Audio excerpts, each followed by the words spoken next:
Going on, people on YouTube?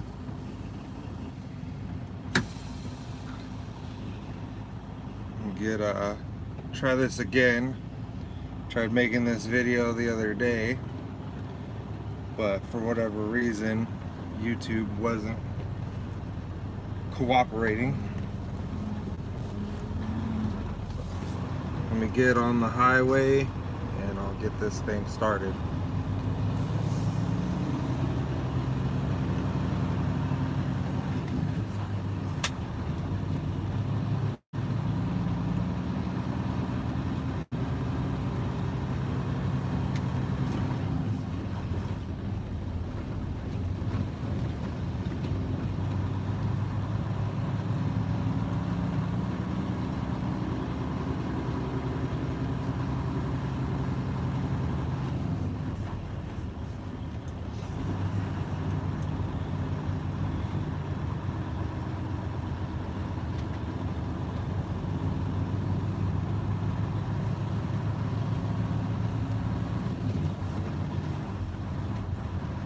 So some of you who have watched my older videos probably know, but I came from Swift.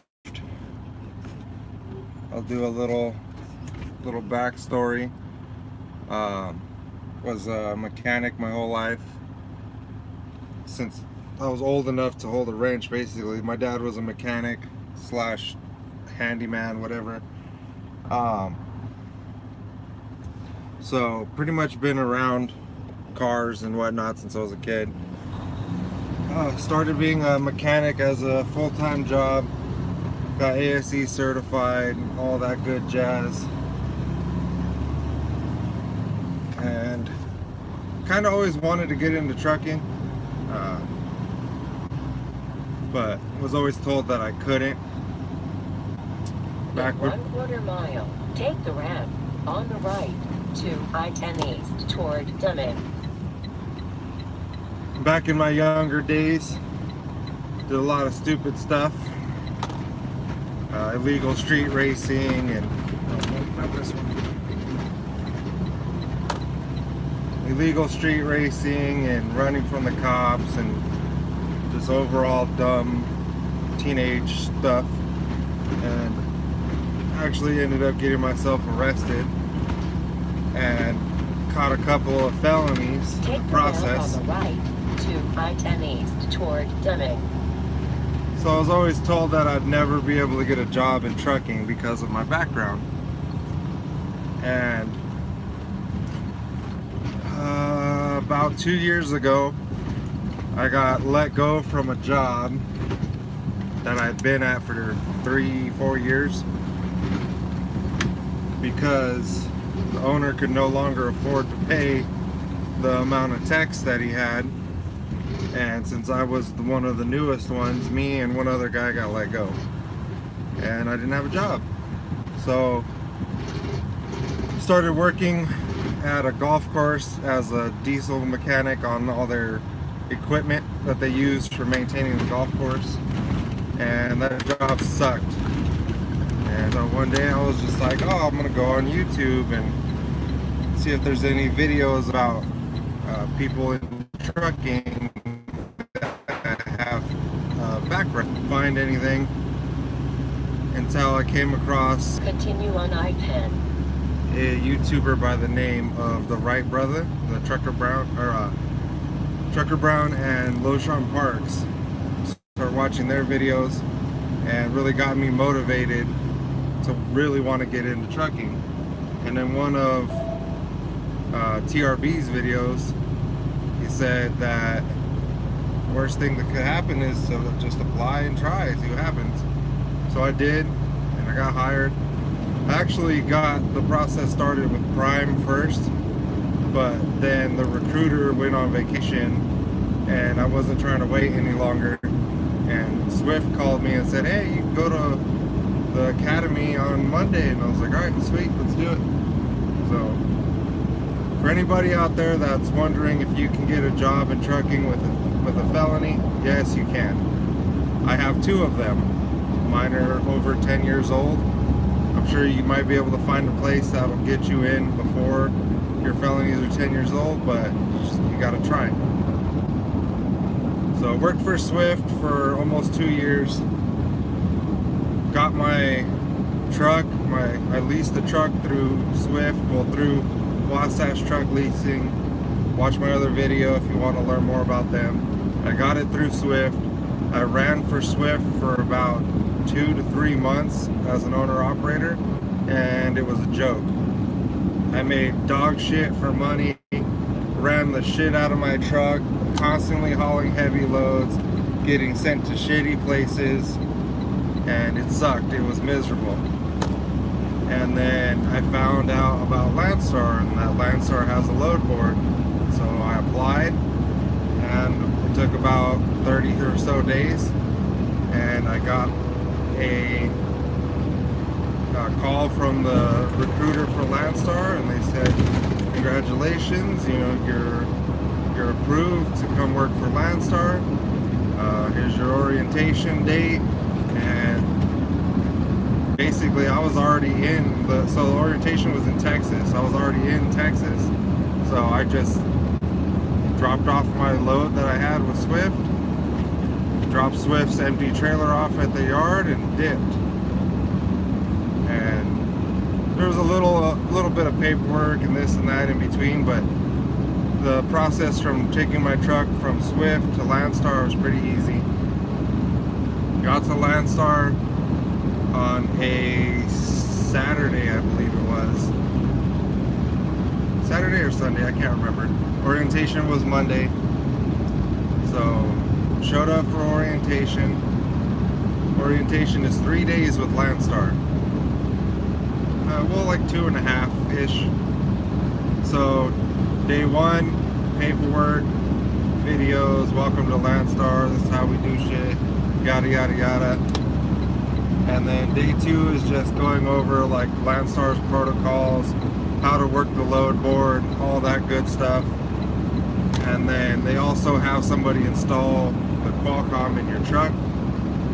And then the 3rd day, you're waiting for your Qualcomm to be activated still, and you're waiting on an empty trailer. Now, I've been at Landstar for a little over 120 days, and I absolutely love it here, but there's 2 things that really bug me about being here. Everything else is amazing. So the first thing is having to sit around and wait for a trailer. That to me is kind of crappy. So by the time my Qualcomm was activated so that I would be able to even go get an empty trailer and go find a load, it was Wednesday. So Wednesday, Thursday, Friday, no empty trailer, sitting around, wasting time, wasting money. And Saturday and Sunday, trailer utilization doesn't work. So you're not getting a trailer over the weekend either. So I made the decision on my own. On Saturday, I found what they call a SOS load. So you go on the Landstar load board, under the agency code you put in SOS, and you see what loads pop up. So 300 miles away from the Dallas-Fort Worth terminal was an SOS load. Now keep in mind, I haven't done a load with Landstar yet. You know, I have enough experience to be able to figure things out on my own. But I call on this load, the load's still available. They asked me if I want to take it, and I said, yeah, sure, I'll take it. Okay, here's the location where it's at, and you can go pick it up. Here's the money on your card for fuel, and let us know when you get there. So what an SOS load is somebody, one of the other Landstar owner operators or independent contractor, BCO, whatever you want to call them, went and picked up a load. At some point between picking up the load and delivering the load, something happened. Either they broke down, accident, family emergency, whatever the case may be, and they can no longer deliver that load. So what you do when you get the SOS load is you go and pick up the load from that Landstar BCO. So they gave me the location of where it was at, and I saw that it was a wrecking yard, like a tow yard. So I said, oh, okay, this driver must have been in an accident. So as I'm driving there, I'm thinking about it, and I'm like, man, if this driver wasn't in an accident, I really hope the trailer's not damaged. I really hope the load didn't shift, because then it's going to be a pain in the butt for me. So I get there, and sure enough, the owner operator was in a wreck. The whole front passenger side of his truck was gone. He didn't have a wheel, brakes, suspension, headlight, hood, grill. Everything was just smashed and mangled all the way up to the passenger side door. So it was a bad wreck. What the tow truck driver guy told me was someone pulled out in front of him and he had nowhere to go, like in an intersection or something. But so it took them a couple of hours to get the tractor separated from the trailer, because it was just so mangled, and then where they parked it was like super inconvenient. They couldn't get a forklift or anything in there. It was like in the mud in their yard. So they finally dragged the tractor out from under the trailer. I get hooked up to the trailer, put the landing gear up, do my pre-trip, and I get back in the truck and I get ready to roll out, and I notice on my gauge on my cluster that it's normally about 60 on the gauge, and that's how I know, like, that's about the maximum weight limit for the load. Now keep in mind, this load is only 34,000 pounds, so it shouldn't even be at the 60 mark, but this is at like the 80 mark, like way up there. So what ended up happening is the rolls of paper, big old rolls of paper in the back of the trailer, and they had them evenly spaced out to distribute the load across the whole trailer. But what ended up happening is when the driver got in the accident, all of the rolls slid to the front of the trailer. So all 34,000 something pounds is over the front of the trailer. So the load's already late at this point, because he needed to deliver that morning when I was getting there to get the load from the tow yard.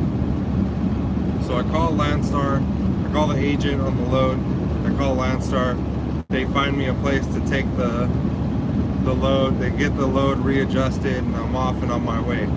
Get to the final destination, they're totally cool about it, they understood the situation, they unloaded me, boom, got me an empty trailer, and everything was gravy from there.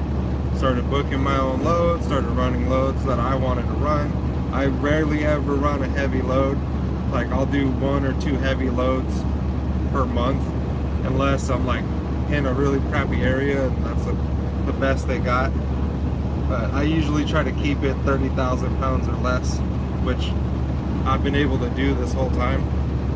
I try not to take loads less than $2 a mile. My operating cost, which is my expenses and everything, I can't run a load for anything less than $1.80 a mile. So anything under $1.80 a mile is not even worth my time, because it doesn't even cover my expenses. Anything over $1.80 a mile, I'm in the profit range.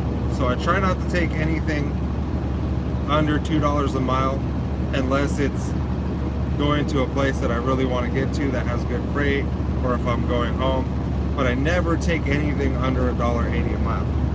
I've been pretty consistent on finding loads over $2.50. We just went through a little slow period, so it was more like $2, $2.30, $1.90, just to get into like position to get something better.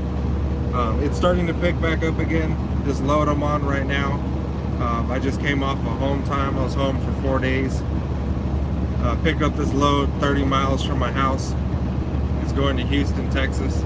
It's paying $3.50 a mile. I think it's like a little over 1,500 miles, so you do the math. And with Landstar, the way that it works is You take the total revenue of the load and you minus 65%, and that's how much you're going to get paid. Because you get 65% of each load if you're hauling a Landstar trailer like I am. If you have your own trailer, I believe you get more than that. I don't remember the number, but you get 65% of the load. But you also get the fuel surcharge. So if your load, just for simplicity's sake, if your load is paying $1,000, you're going to get $650 of that load. But you're also going to get the fuel surcharge. So the fuel surcharge is determined by the average cost of fuel, the amount of distance that you're traveling, etc. And you get that. So say your fuel surcharge is $200. So you're going to get that $650 plus that $200. Now, if you're taking loads that are only paying you $650, you better be going like around your house and then going right back home. Because if you're going cross country for a load for $650, you're not doing something right. I don't even care if your equipment's paid off; that's still not even worth it. But I've seen a few loads like that where like they're paying like 30 cents a mile, and I just think to myself, like, who the hell takes these loads? Like, I think these agents just post these loads so that they get their agency out there. I don't think they're really getting people to take these really crappy loads. The load board is super easy to use, especially if you use the app. You just put in the destination, where you're at, where you're going, or where you want to go, or you can leave that blank if you don't care where you go. You put the date you want to pick up your load. You put the type of trailer you got, and then there's other things you can weed out. Like if you don't want to do hazmat, you just put hazmat no. If you're not a team, you put no. If you don't want to go to Canada, you put no, and then you hit search, and it pops up the loads, and you can sort it by revenue, you can sort it by rate per mile, you can sort it by deadhead distance, you can sort it by distance, you can sort it by how old the post is. So if the post is 2, 3, 4 days old, there's a good chance that load's already been grabbed. So I like to search by age, and I look at the most recent ones first, and then I go from there, and then I look at the rate per mile, look at the revenue, where it's picking up, where it's going, how heavy it is, and then if I like the load, I call on it. If it's still available, I book it. Super simple. You wait for the rate con and the BOL to be sent to your email, and that's your load. You go get it. Simple, easy. The pay is great. My best paycheck when I was at Swift as an owner-operator, I think I ran my whole clock down. It was like 2 or 3 loads. They were all crazy heavy, and my paycheck after all expenses, my take home was like $1,200, which is a joke. My smallest paycheck so far here at Landstar, and I think I went home for like 3 days that week, was $2,500. My average take home per week is about 4, sometimes less, sometimes more. I had 1 week where I did 7,500, but I got one really, really high paying load, and then a couple of small around town, like pick up the same day, drop off same day, that they all added up.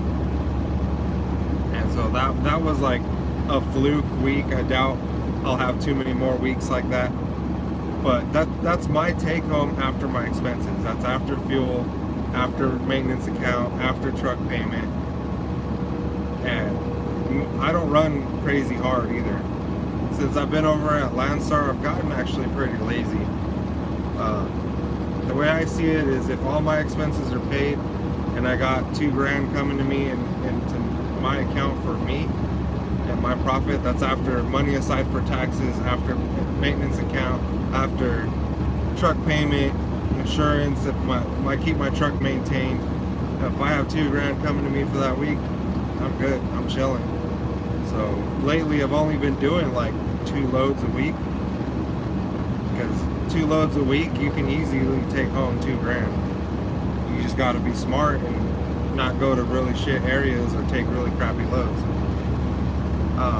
Landstar pretty much leaves you to your own. You know, they'll call you, your BCO advisor will call you just to see how you're doing. If you do something wrong, obviously they'll call you, but as long as you're delivering loads and picking up loads on time, they don't bother you. You know, agents will call you with load offers. You can answer it or you don't. I usually don't answer it. I let it go to voicemail, then I'll check the voicemail, and if it sounds like something I'm interested in, I'll call them back. I've had a few run-ins with some crappy agents. That's not Landstar's fault. And you can actually report agents to Landstar if it's something really bad. Like I had there were protein shakes going to a Ralph's DC, and I've been to that same Ralph's DC when I worked for Swift, so I knew that there was a lumper fee. So I asked the agent, I said, hey, I've been to this facility before and there was a lumper fee. Is there a lumper fee? No, you're good. There's no lumper fee. When you get there, you'll be fine. And so, sure enough, I get there, lumper fee. I call the agent. I'm like, hey man, what happened? I told you I've been to this place before and that there's a lumper fee.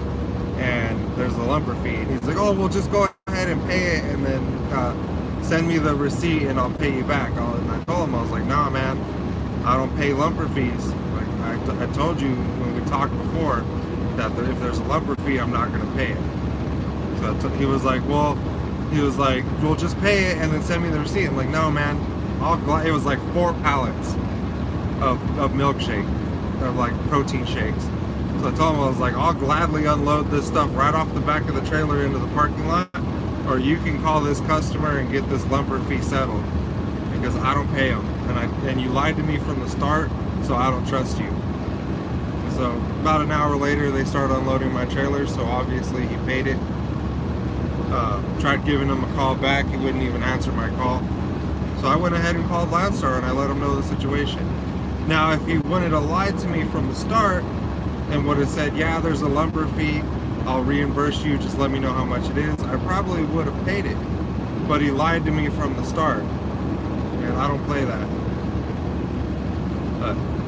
And then there's one other thing that kind of got on my nerves at Landstar is, and it was my fault, like I shouldn't even have gotten mad about it, but when you get your 90 to 120 days, you have to turn in your first tractor maintenance form with like all your tractor maintenance history.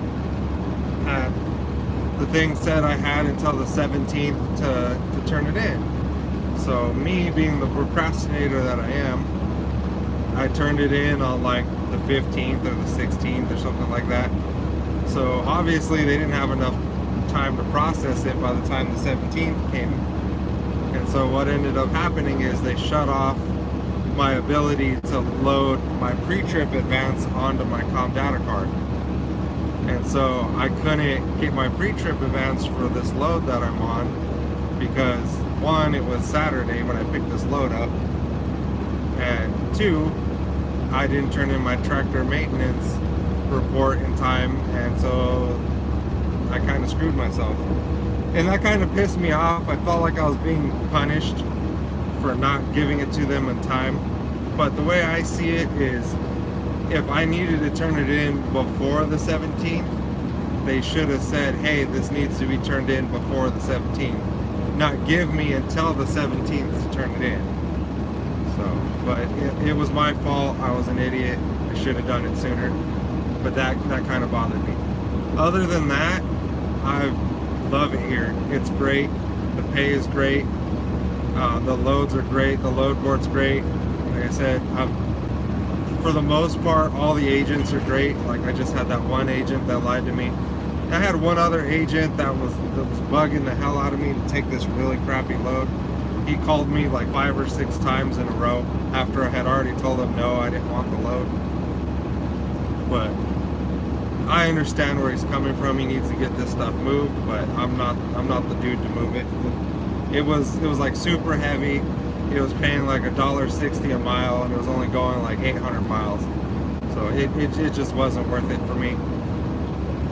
I had a fresh clock. I had just come off the 34, so I was just like, I'm not gonna burn 2 days of my 34 for this little load. And he kept calling me. I stopped answering. He called me like 5 times in a row, and I think he got the point. But I had to get 2 new steer tires for the truck, and I had the money to pay for them up front, but I figured I'd give the Landstar L cap a try. So what it is after you've been with Landstar for 90 days, you can get a loan from Landstar for stuff that you need for your truck, like if you break down or whatever, and you get tire discounts, fuel discounts, all that good stuff with Landstar. And they have a system that's called LCAP. So I went on the LCAP thing through Landstar, and I picked out the steer tires that I wanted, and they were a great price too, because I priced out those same tires, and they were like 100 something bucks each more if I bought them straight through the truck stop than buying them through Landstar. And with the LCAP, I got approved to get the tires. I didn't have to pay anything. I literally showed up at the Petro. They did the paperwork with Landstar. Landstar paid them, and I didn't have to pay anything up front. I walked in and drove out with brand new steers and didn't pay a penny. And they take a little bit out of each settlement until your balance is paid. Great freaking program. Love it. They also have like a Craigslist type listing where all the other owner-operators can post stuff that they have for sale, whether it be tractors, trailers, parts, equipment, tires, straps, anything truck related, you can post it on there. So that's pretty awesome. Landstar has like these owner-operator appreciation days. Different agencies have them, and it's great. Like, I've never been treated so well at a company in my entire life. I've worked in office cubicles, I've worked on race cars, I've worked on regular cars, I've worked at dealerships, I've worked at truck repair shops, diesel repair shops. Like, I've worked in the hotel and hospitality industry. I've had a lot of jobs over the years, and I've never been treated this well. And from what I hear all over the internet and YouTube is that truckers get treated like shit by these companies, and I don't see that over here at Landstar. So I'll do another review of Landstar when I hit my 1 year mark, but everything over here is going great. Like, it's night and day compared to being at a mega carrier like Swift, and I couldn't ask for more from a company, honestly.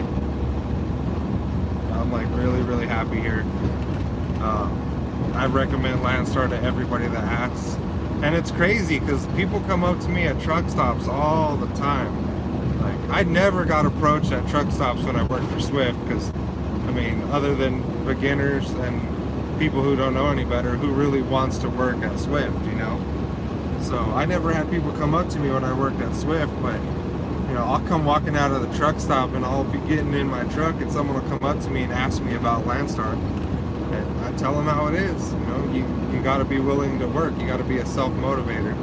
You can't expect, them Landstar to do everything for you. You're an owner-operator. You're your own boss. You get left alone by Landstar unless you call them and you need something from them. So if you can't get up in the morning on your own and get your load delivered and find yourself another load, then stay at a company where you get dispatched, because you won't get that here. Like, I did a 15-hour reset instead of a 10, but it's only because I got plenty of time to deliver this load. This load doesn't have to deliver. At the latest, I need to be there by Tuesday. It's Sunday. I'm 800 miles away. So I have plenty of time to get it there. So as long as I get my loads picked up and delivered on time, Landstar leaves me alone. And it's great. I love it. I'm happy. Super happy. I recommend anybody that's interested in going to Landstar to come on over. Don't expect to make top dollar your first few weeks, because your first few weeks, you're going to be figuring things out, finding your lanes. I like to go home I got a family at home. I got a daughter who's about to turn 2. Plus, you know, being out on the road all the time, unless you really love it, it kind of sucks. I like it. I enjoy driving. I enjoy seeing the country, but I also have a family at home, so I spend a lot of time at home. I usually I'll go out for a week, and then I'll run around, run my clock down, do a 34, and then start looking to head back home. So I'm home every 2 weeks, and when I go home, I'm home for 3-4 days, and it doesn't break the bank. Like, you know, I got plenty of income coming in. I've actually already started the process to get truck number 2. I got a team. I got a good friend of mine that I met through Facebook from Swift. So believe it or not, when I first applied at Swift and had my orientation date, I knew that I wasn't going to be getting paid a whole lot of money at Swift. So I was looking to team. I went on this Facebook group for Swift drivers, and I found this guy that was out of Southern California as well, and he was looking for a teammate to run teams with. And so I added him, messaged him, we chatted back and forth, and he ended up finding a really good teammate to run with before I got off of my mentor's truck. So that didn't end up working out, but we stayed friends on Facebook, and you know, he posts his trucking adventures, journeys, pictures, whatnot on Facebook, and I would do the same, and we'd chat back and forth. And when I came over here to Landstar and I saw how good it was over here at Landstar, I tried to get him and his teammate to come on over, you know, them get their own truck and come on over, but they're not ready for that jump yet. So kind of just left it at that. And then when I decided that I was going to get a second truck, I had actually contacted them for information because I knew I wanted to put a team in the truck. So I started contacting them for information about, you know, how much they get paid and all that, and how many miles they run a week, like all that basic information, because I never run teams. And then it dawned on me, like, man, these guys are getting raped at Swift. You know, I don't want to put their numbers out there because that's their business, but they're barely making more than what a solo company Swift driver would be making. You know, maybe almost double. But as a team, they should be making way more than that. So I crunched the numbers. I found a bunch of dedicated runs to get them on, because they're on a dedicated run now, and that's how they like to run. So I found a bunch of different dedicated runs here at Landstar that I could get them onto. Crunched the numbers, and I came up at them with an offer, and they were like totally on board. They started their process to get their hazmat, to update their physicals, and just the other day they finally had everything, all their ducks in a row, and they applied at Landstar. So I went out, and I kind of want to get out of the truck for a while. So instead of buying a second big rig, I bought a Dodge Ram 3500. When I head back home this next time, I'm going to get me a 40-foot gooseneck flatbed trailer, and I'm going to run Hotshot so I can go home even more, or just stay local to Southern California if possible, and just run Hotshot loads with Landstar, because Landstar does less than loads and Hotshot. So I figure that's a good way for me to be home even more, but still be out trucking and making money. Plus, on top of that, when I do go home in my big rig, Southern California doesn't have a whole lot of places, especially in the area where I live, to park a truck and trailer. Now, where I live, right outside my little community, there's a shopping center with like a grocery store, McDonald's, all that stuff. And there's a road that runs back behind the shopping center where the loading dock is for where the trucks back in to unload for all these different businesses. And I would always see like people parking their motorhomes and whatnot out on that road. So I'm like, oh sweet, I'll just park my truck and trailer there. And the first few times that I went home, that worked out perfectly fine. But one of the times that I went home, when I stayed home for, I think it was like 4 days or whatever, I came back to my truck with a $250 parking ticket, and it said that I was parked in a residential. which is bullcrap. This is not a residential. There's no houses facing that street. It's got a double yellow solid line in the middle of the road. And the only thing that connects directly to that road is that shopping center. So I know it's not a residential, but the process to fight the ticket, and you gotta pay the ticket first, it wasn't worth it. So what I started doing is I started parking my truck and trailer at the Petro in Ontario, which is an hour and 30 minutes from my house. And I would park it there, and it's paid parking, but it's like 14 bucks or whatever a day. So I was like, whatever, I'll just pay it. Like, at least I know I'm not going to get another ticket. But that became a hassle because it's so far away that it was a real pain in the butt, because someone would have to come pick me up, or I'd have to take an Uber. And I thought about leaving one of my personal cars there, like buy an old crappy car that ran good, like an old Honda or something, and just leave it there and not have to worry about if it got stolen. And I talked to the manager, and the manager was just like, no, you can't leave any cars here, they'll get towed. So there's a small little like mom and pop truck stop by where I live, but there's never anywhere we can park a truck. They have about 10 to 15 truck parking spaces, but what the locals do is they park their personal vehicle and hold the space while they're out and about in their big rig, and then they come back, move their personal vehicle, and park their big rig there. So, and I talked to the manager of that place, and they were just like, no, they've been doing that for years. The owners don't care. So, you know, good luck. And there's a little spot off to the side to park in the dirt, but they said that occasionally someone from the city will come through and give the trucks a ticket that park there in the dirt. So it's always a hassle when I go home to figure out where I'm going to leave my truck and trailer. I've found a couple of agencies that have loads that come out of Southern California that I can drop the trailer there early, bobtail home, and then it's easy to park my truck by itself at that truck stop, and then I'll come back when I'm ready to go back out and pick up the loaded trailer and take off. And which this load that I'm on now, that's exactly what I did. But with the Hotshot, with the Ram 3500 and the 40-foot flatbed trailer, I can park that thing at my friend's house. I can park that thing at my friend's work. I can park the truck in my driveway and drop the trailer off at like a storage facility and rent a space from them. My wife has a really good friend who has a big property not too far from where we live that I'm sure they would let us keep it there. So it's going to be a lot easier to find a place to park my Hotshot setup than it is my big rig setup. So that's one of the other reasons I went that route for truck number 2.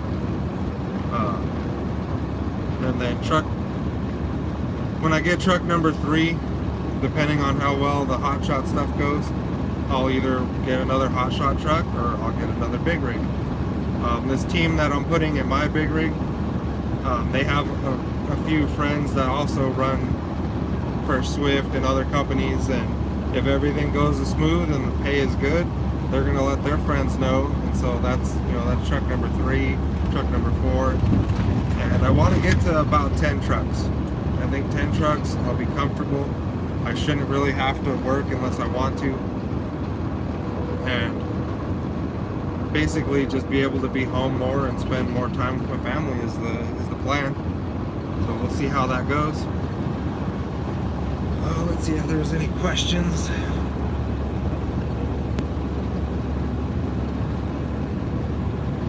What's going on, CB? Yeah, man, it's been my plan since the start. I originally even thought about starting a fleet with Swift, because there's a couple of drivers that have fleets over at Swift, and I don't even know how that even works, because you don't get paid shit at Swift as an owner-operator, let alone enough money to have a second truck and hire a driver. One of the big ones is a company called DSW. You'll see them out on the road. They're usually always hauling a Swift trailer, but that's a Swift owner-operator's fleet within Swift. And he has maybe like 100 trucks or more, And I don't understand how the hell he's making any money, because I didn't make no money and I was running my ass off over there at Swift. So, how you doing, man?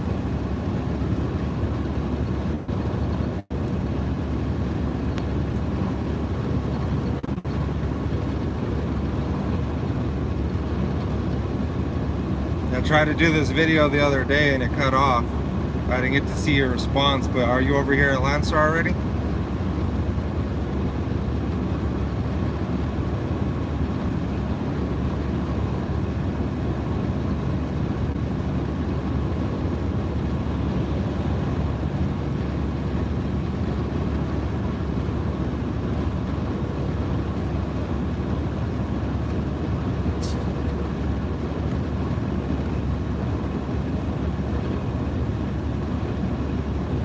Nice, hell yeah, man.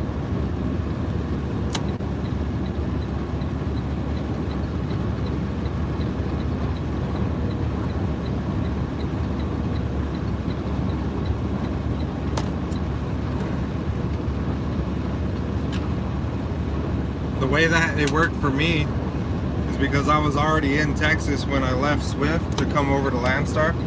I told the Landstar recruiter to just send my stuff to the Landstar terminal.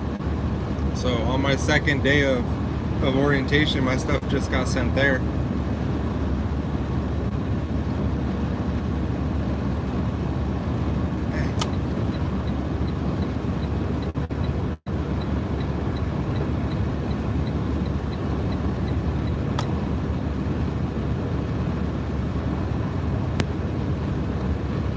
Well, that's good, man. Yeah, family emergencies, they come up, and you know, like especially with me, I don't have like extended family. My mom passed away when I was young. Never really knew my dad, and so I have a little bit of family here and there, but we're not very close. But now that I have a family of my own, like if anything were to happen, I'd pull this truck over with the quickness and rush home. So I know how those family emergencies go. But I'm glad it worked out, hopefully for the best. And now you're on your route to get over here to Landstar.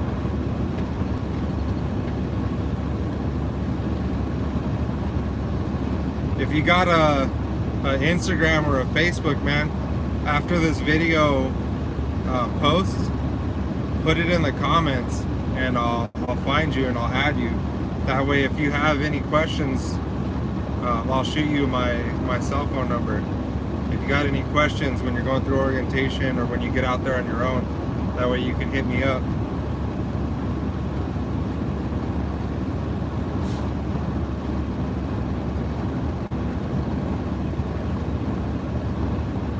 It's real easy to find loads, and the key thing to do is find, like, especially if you want to go home, find a broker or agency that has a lot of loads coming out of your area where you're going home, and make a relationship with them.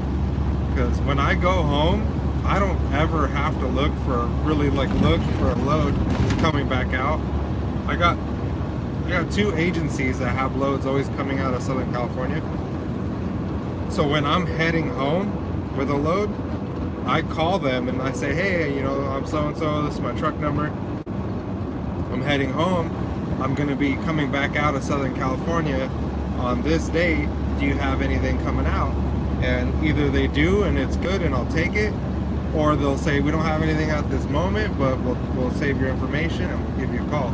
It's gotten to the point where the agency that I'm hauling this load right now for, that broker calls me before I even call them. These are all Harbor Freight tool loads. They come out of Moreno Valley, California, and they go to new stores that they're opening. This one here is heading to Houston, Texas. The first one that I did went to Illinois. Harbor Freight Tools is blowing up. They're opening all kinds of new stores, so they got loads for days, and they pay really well. Only the first one but I had to find that load while I was already at home. But then when I figured out that they always had these loads coming out, and it made that relationship with the agent, night with those last two great.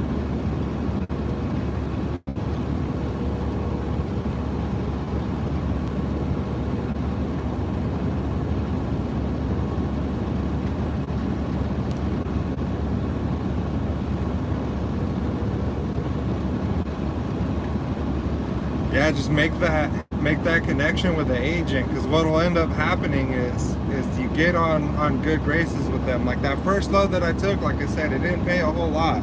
It paid good, but as I've done more loads for them and they call me with the load offers, they offer me more than what they post the load for. Like this one right here, they had two of these posted on the load board when I picked this one up, and they were both paying like 40 cents less. Same pickup, same destination, just different dates. So I'm getting more on this load because I've on pickup and delivery, and I've kept in contact. I always shoot them because they'll send you an email with the info. Then what I do when I pick up, even if they don't ask for it and it doesn't need to be tracked, I still send them an email back with the time that I arrived and the time that I left the shipper, the time that I arrived and the time that I left the delivery. Even if they don't ask for it and it's not, you don't have to use the Landstar Connect tracking, I still do that with all the loads that I take. And so it's good to make these connections, because you'll get loads that aren't even posted on the load board. Like I didn't even know that was a thing because I'd never worked a load board before. But some of these agents, they'll call you directly. The random cold call ones are usually like not too great. Like you'll get one or two here and there that are good, but you'll get an agent that'll call you and say, hey, you know, this is so and so, you did a load for us last week or last month or whatever, and you did a really good job, and we have this load and it's paying really good, and it's in the area where you're at or where you're going. And that's how you get loads that aren't even on the load board that are paying good. And you can even, what I've been doing is I'll go back through my email. Oh man, stay in your lane. Fucking asshole.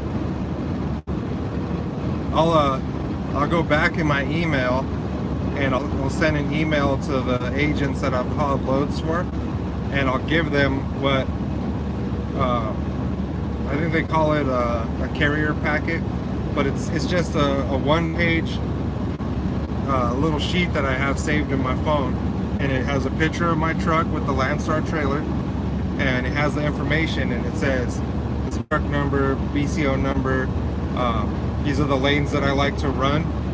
I'm based out of Southern California, and this is my contact info, and I send it to them.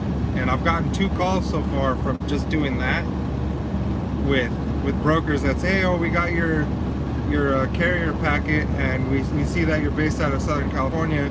We have a load going to Southern California picking up in your area. Are you interested? And the 2 times that they've called, I wasn't interested in the load because I wasn't trying to go home. The first time I wasn't trying to go home. The second time the load really wasn't worth it to me.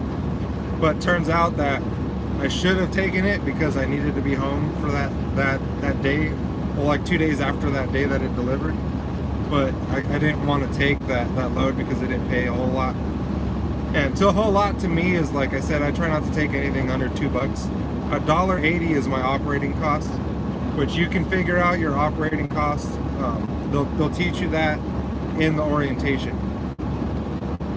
So my operating cost is $1.80.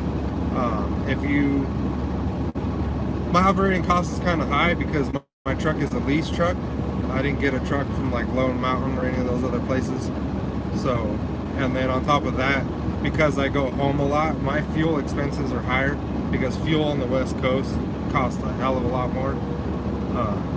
I think I just got 50 gallons in when I left the house, and it was like $4.37 a gallon. And then I just got another 50 gallons right now when I left Arizona coming into New Mexico, and it was 380 or something like that. I just passed I think it was a Love's, and it was like 347, and I'm almost to Texas. So as you get further away from the West Coast, the fuel prices get cheaper. So, and then also, I don't really crunch the fuel numbers. Like I don't like, I go by state. Like you can probably save a lot more money if you go on the apps and whatnot and find out exactly what fuel stations have the cheapest prices. But I don't really feel like doing that. Like I said, I've gotten lazy. So I go by state. So I see, you know, the fuel prices per state, and I kind of just average it out. And I know, like, once I get to Texas and I'm heading west, that Texas is probably the last point where I would want to get a full tank of fuel, because as I get further and further west, the fuel gets more and more expensive. Midwest area is usually about the cheapest, and that's how I calculate out fuel. I don't sit there and check every single fuel station, and that's just too much for me, which I know I should, but forgot to put do not disturb. An Australian agent calling me with a low offer. I'm gonna go ahead and end this video now because they're probably gonna leave a voicemail. But if anybody's watching this video after it posts and you have questions, feel free to post them in the comments.